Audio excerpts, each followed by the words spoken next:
Hello everyone, first time మన channel చూస్తుంటే subscribe చేసుకోవడం మర్చిపోవద్దు. వీడియోలోకి వెళ్ళినట్లయితే జ్యోత్స్న 50 ఏళ్ళు పైబడిన ఎంప్లాయీస్ అందరినీ తీసేసిందని కార్తీక్ ఇంటికి వచ్చి ఎంప్లాయీస్ అందరూ కూడా చెప్తారు.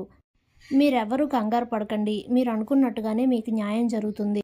ఏం చేయాలో నేను ఉదయం చెప్తాను, మీరందరూ ఇంటికి వెళ్ళండి అని పంపించేస్తాడు కార్తీక్.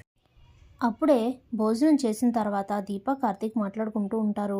అసలు 50 ఏళ్ళు పైబడిన ఎంప్లాయీస్ని తీసేయాలంటే ముందు ఆఫీస్ నుంచి తీసేయాల్సింది మా తాతనే అని కార్తీక్ అంటే, నాకెందుకో ఇదంతా జ్యోత్స్న చేసుంటుంది కానీ తాతయ్య గారికి ఇదంతా తెలిసి ఉండదని అనిపిస్తుంది. మీరు ఒకసారి తాతయ్య గారితో మాట్లాడండి అని దీప అంటే, అలాగే దీప, రేపు ఉదయం వెళ్ళి మాట్లాడతానని చెప్పి ఇక ఇద్దరు కూడా నిద్రపోతారు.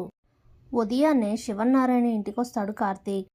శివనారాయణ గారు అని పిలవగానే ఇంట్లో అందరు కూడా బయటకు వస్తారు. ఇదేంటి బావ ఎక్కడికి వచ్చాడు అని అనుకుంటూ ఆలోచిస్తూ ఉంటుంది జ్యోత్స్న. ఇంతలో శివనారాయణ కార్తీక్ని చూడగానే చాలా కోపం వస్తుంది.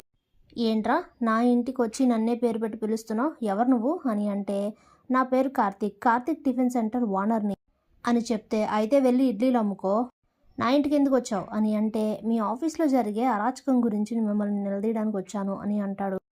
అప్పుడే శివనారాయణ, నా ఆఫీస్లో జరిగే వాటి గురించి మాట్లాడడానికి నువ్వెవరు, ఇప్పుడు ఆ వ్యవహారాలన్నీ చూసుకోవడానికి నా కంపెనీ సీఈఓ, అదిగో నా మనవరాలు జ్యోత్స్న ఉంది, తను ఏదైనా నిర్ణయం తీసుకుంటే అది నేను తీసుకున్నట్టు, తను అన్నీ ఆలోచించే చేస్తుంది. అయినా నీలాంటి వాడి ప్రశ్నలకి సమాధానం చెప్పాల్సిన అవసరం నాకు లేదు, కానీ వెళ్ళు నీ పని చూసుకో అని చెప్తాడు శివనారాయణ.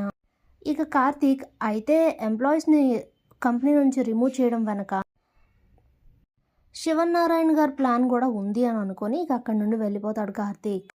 ఇక వెంటనే ప్రభాకర్ వాళ్ళతో కలిసి కార్తీక్ అయితే ప్రెస్ మీట్ పెడతాడు. అప్పుడే ప్రెస్ వాళ్ళందరూ కూడా ఏం జరిగింది, మీకేం అన్యాయం జరిగింది అని అడిగితే జరిగింది మొత్తం ప్రెస్ మీట్లో చెప్తాడు కార్తీక్.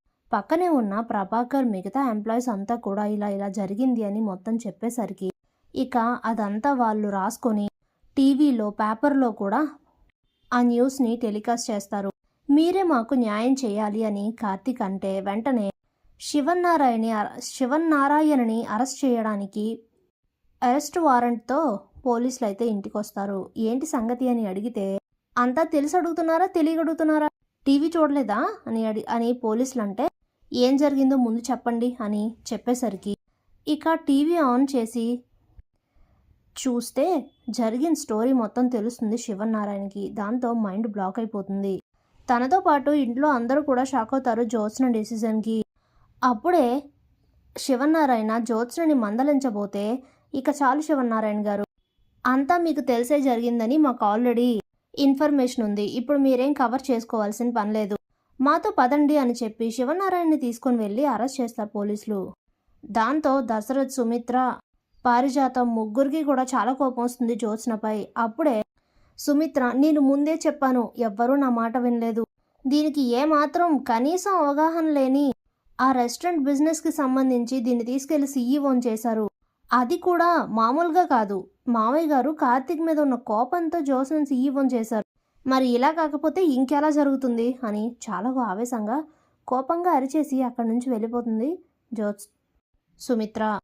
ఇంతలోనే పేపర్లో ఈ న్యూస్ అంతా చదివిన దాసు, జ్యోత్స్నకి ఇలాంటి ఆలోచనలు తప్ప ఇంకేం వస్తాయి, అసలు అది జ్యోత్స్న స్థానం కానే కాదు, దీప ఉండాల్సిన స్థానంలో జ్యోత్స్న ఉంది, అదే దీప అయితే 10 మందికి పెట్టే చెయ్యి తప్ప ఎవరిని ఇబ్బంది పెట్టే మనస్తత్వమే కాదు, ఎప్పటికైనా జ్యోత్స్న రెస్టారెంట్స్ దీప చేతుల మీదకి రావాల్సిందే, వస్తాయి, వచ్చి తీరుతాయి, దీప గనక కంపెనీ బాధ్యతలు తీసుకుంటే అందరికీ మంచే జరుగుతుంది అని అనుకుంటూ చాలా హ్యాపీగా ఫీల్ అవుతూ ఉంటాడు దాసు. Thanks for watching.